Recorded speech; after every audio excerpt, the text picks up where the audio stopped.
Hello, this is Frederick Gray, and I am the guy that started this Father-Daughter Retreat that you're looking at right now. The Fathers of Faith and Daughters of Excellence, Father-Daughter Retreat. I started it with my wife, Heather, when I was laid up sick in bed for about 2 weeks in January of 2008. And we launched it that fall in September. But what I want to do right now is really respond to some questions I've gotten about the retreat. Just give you a basic synopsis of what started the retreat, and then I want to give you an idea of the kinds of things that will happen that you'll experience in this retreat that make it truly life-changing. I mean it. And so when it started, my wife Heather and her mom got into an argument early in our marriage about whether they were ever spending family time with the Bible.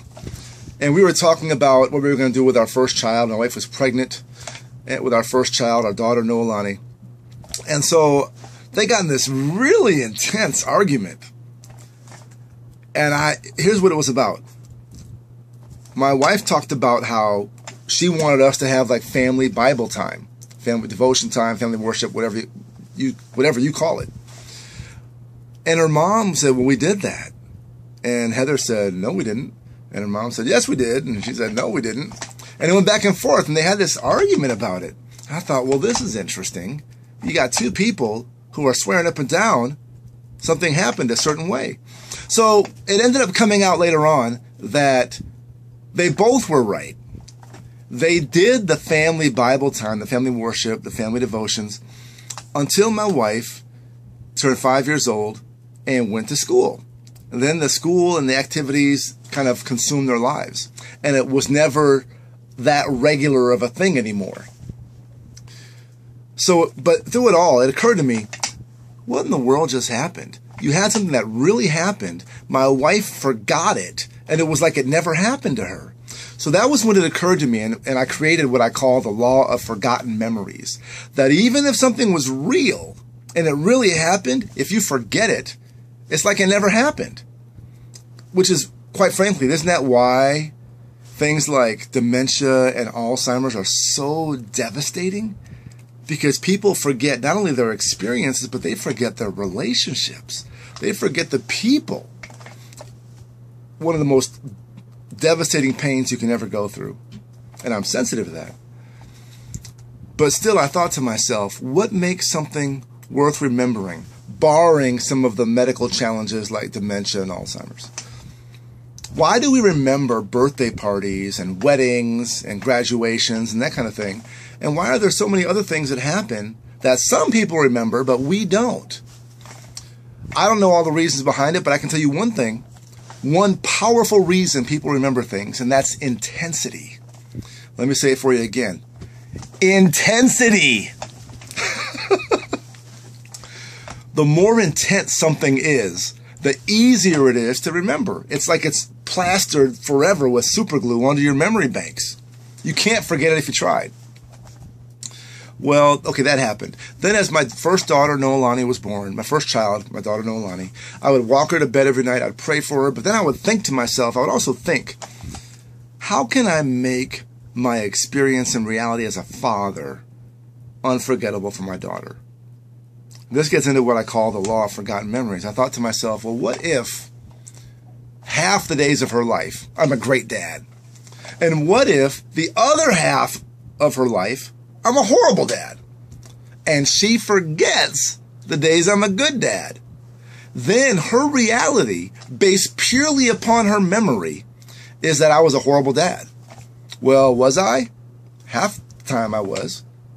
Was I the other half? No, I was a good dad the other half, but she doesn't remember, so it's like it never happened. There's no good legacy of my fatherhood. So I thought, what can I do to offset that? And so I tried to create intense things, but here's where it gets to the retreat. This retreat is such an intense memory in a way that seals the hearts of the fathers and the hearts of the daughters together in a way that glorifies God, that it's unforgettable. And it's so intense that it overrides all the times that we may not be the best dad. We may be late for things or forget things or neglect certain things. And so here's what we do. I'm just going to give you a snapshot of what happens Friday night. First, let me tell you this.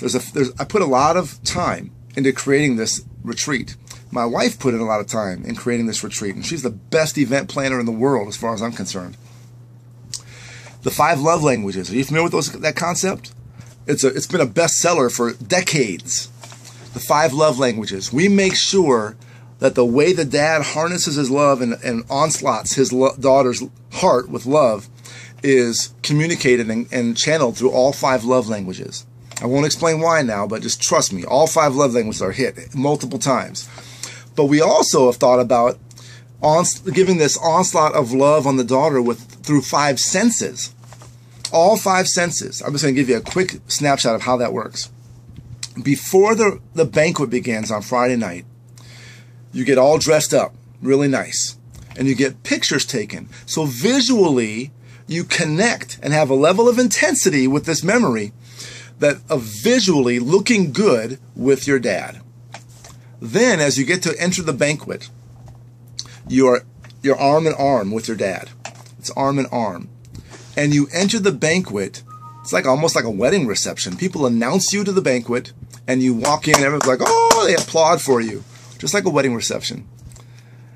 And so she not only is holding her dad's arm, but it's while she's hearing her name tied to his name as he escorts her in.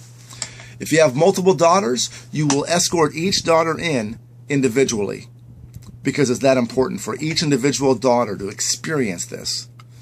So then you'll escort one daughter, then you might go back and do another. So that's the visual and auditory and kinesthetic. You're touching the dad.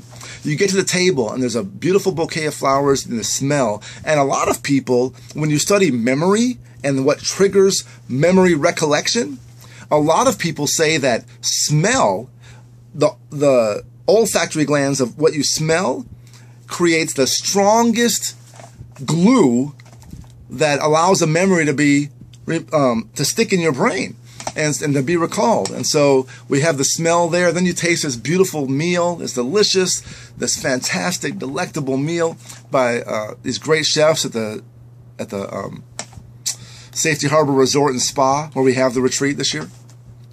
And so you're eating this meal. And so all 5 senses are there. Then, after the banquet, we have a ceremony where we have custom-made bracelets. And I'm not going to tell you what it's like this year, but last year it was a silver bracelet with the daughter's birthstone on the bracelet. And the dad's birthstone was on each side of her birthstone as a visual reminder that he should always be protecting her and loving her. She should always walk in his wisdom, his guidance. And that was all the way around the bracelet. His 2 birthstones around hers. And then there's a ceremony. He commits publicly. She watches him commit publicly to love her the way God wants him to love her as her dad. And we come down, we say a prayer, and then we have a ceremony. We're creating ritual, which creates a level of intensity, and which escalates the level of intensity. Even God gives us rituals. Quote unquote, going to church on Sunday is a ritual that God gave us. And so we come down, we're creating a ritual, and then after the prayer, all the dads put the bracelets on their daughters at the same time. That's also a gift. Incidentally, that's one of the love languages, the gift. So then after the banquet, there's an ice cream social. And so, not an ice cream social, but dessert social, where there's a dessert buffet. We can gather, and it's not an ice cream social. That's all right. It was like a flub. But there may be ice cream there, but there's dessert. We can all stand around and walk, interact. And then last year we sang some songs. We're probably going to do the same thing again. I need to just check one thing. But these songs that we sang, they were hymns. We sang a handful, and it was a magnificent experience. And then we're on the water, we're on the ocean, but there's no beach. So we could walk on the grass in our banquet clothes, look at the stars, and then you go to the hotel room, and here's where the magic really happens.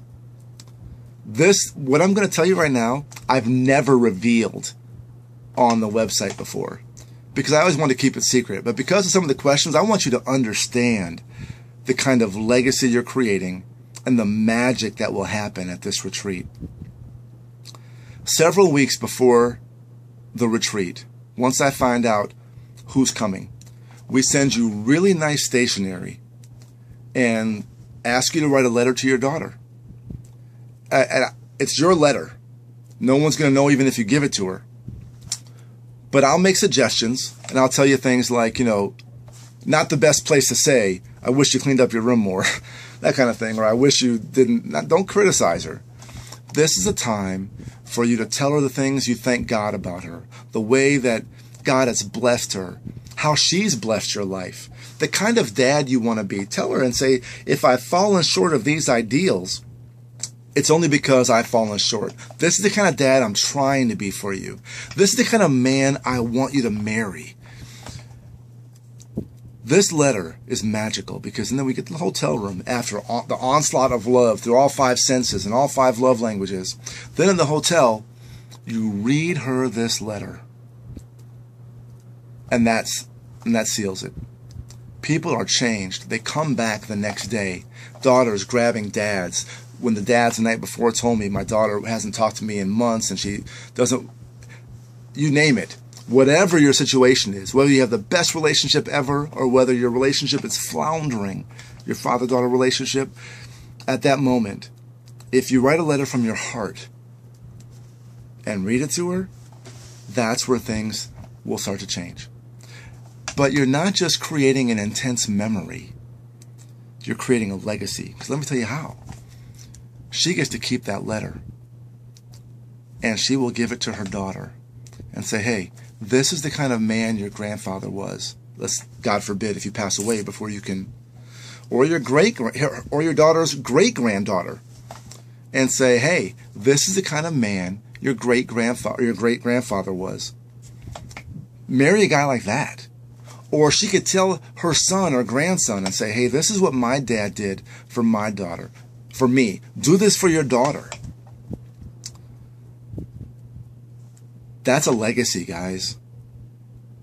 That's a legacy that no matter how long you may live, that letter carries on from generation to generation as a legacy, but not just a legacy, as a blueprint of how all the boys are supposed to love their wives and love their daughters, as a blueprint for the kind of man their daughters, granddaughters, great-granddaughters are supposed to marry.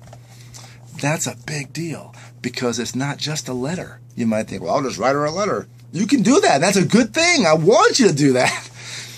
But what happens when that letter is anchored in her soul with all the ways you are communicating love to her through her 5 senses and these 5 love languages and the intensity of a banquet on Friday and games on Saturday and talks and other things?